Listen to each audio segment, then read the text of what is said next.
Welcome back to the WDS Originals YouTube channel. My name's Jason and today we're going to be going into the E30 race car builds. Now those of you who subscribe to the channel and watch regularly will know that we've already built the E30, but we actually bought a few of these cars at the same time.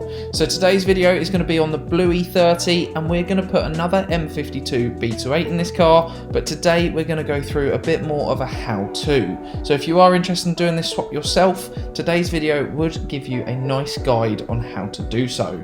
So stay tuned and enjoy today's video, and of course guys, if you don't already subscribe to the channel, please do us a favour and hit that subscribe button as it massively helps the channel grow. Without further ado, let's get into today's build.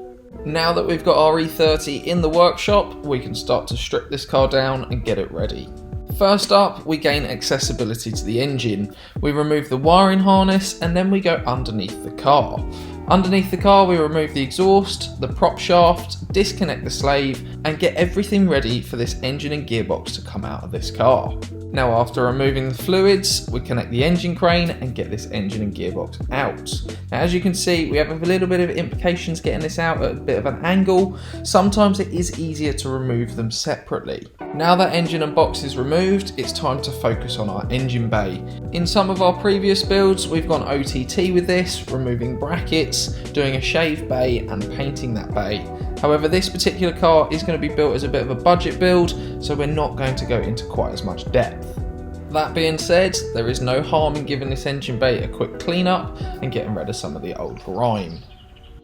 Now it's time to focus on the passenger side, and as part of this we're also going to be changing the brake servo.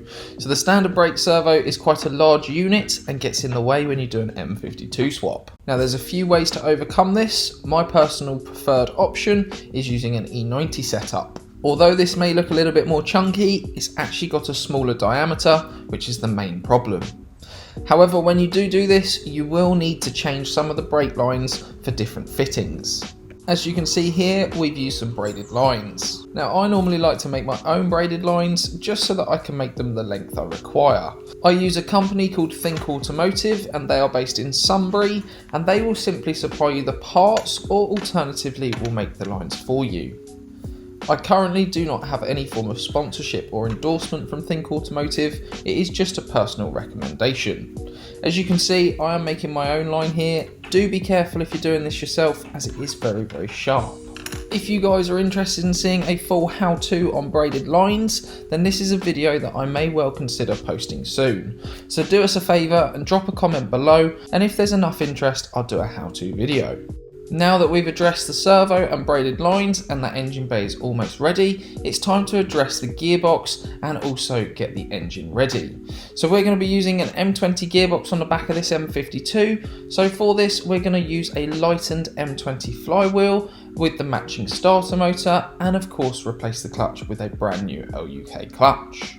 Now just prior to fitting this gearbox, it is time to refresh this engine. So we're only going to be doing a light refresh today. That will still include all the main essential gaskets. So as you can see here, we're just changing the rocker cover gasket, as this is something that very commonly leaks on the M52. If this does leak, it will often drip oil onto the exhaust manifold, which obviously on a track car is not ideal and could cause a fire. So whilst we've got the access, we just thought we'd get it done.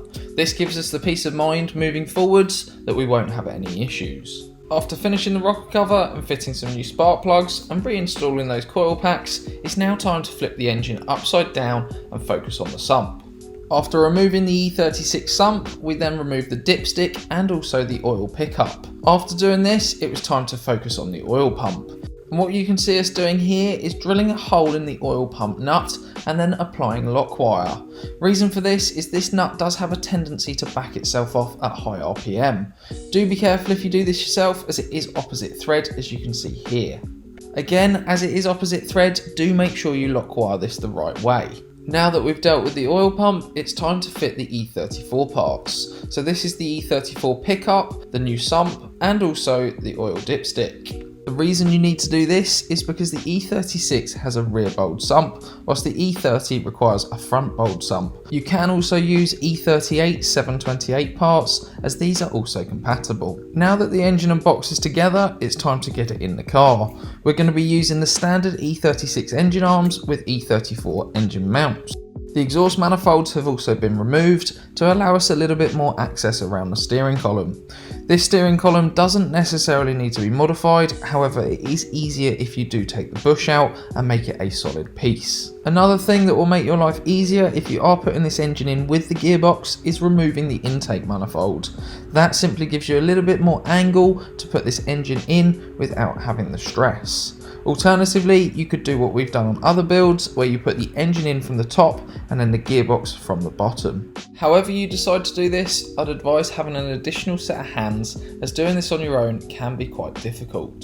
After reinstalling the M50 manifold and also the injectors, it's time to sort some of this wiring. That needs to go to the battery like that. Now, as this car was previously a race car, the harness inside the car has been modified, so I can't necessarily walk you through the exact wire for wire process. However, there is a link in the description to a website that can give you both diagrams for the X20 plug and also the C101 plug, which is the E30 side. So if you follow that link in the description, you'll understand exactly how to do this wiring. I need to wire up the X20 plug to the fuse box, so I need the female side of that, which I'm going to cut off the other engine in a minute.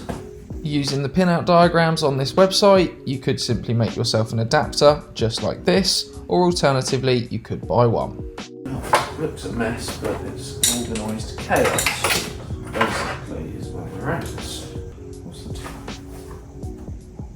Oh, fuck it, I'll do it for the day. Go to the gym, and then back on it tomorrow.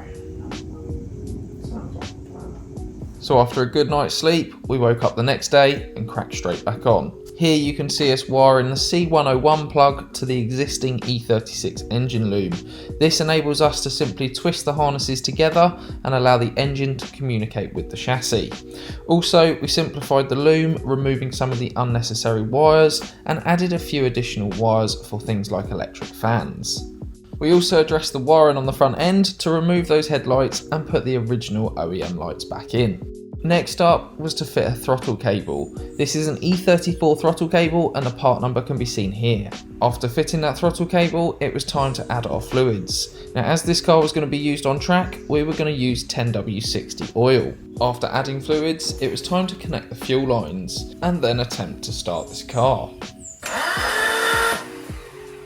After realising the starter motor wasn't aligned properly and the flywheel wasn't turning, I realised I was in for a big job, as it meant I had to take the M50 manifold back off to gain access to the starter motor. Next up was some bits that I'd had painted, such as the IS splitter and the new bonnet. After removing the stickers and looking at the newly painted parts, this then gave me the motivation I needed to get this car started once and for all.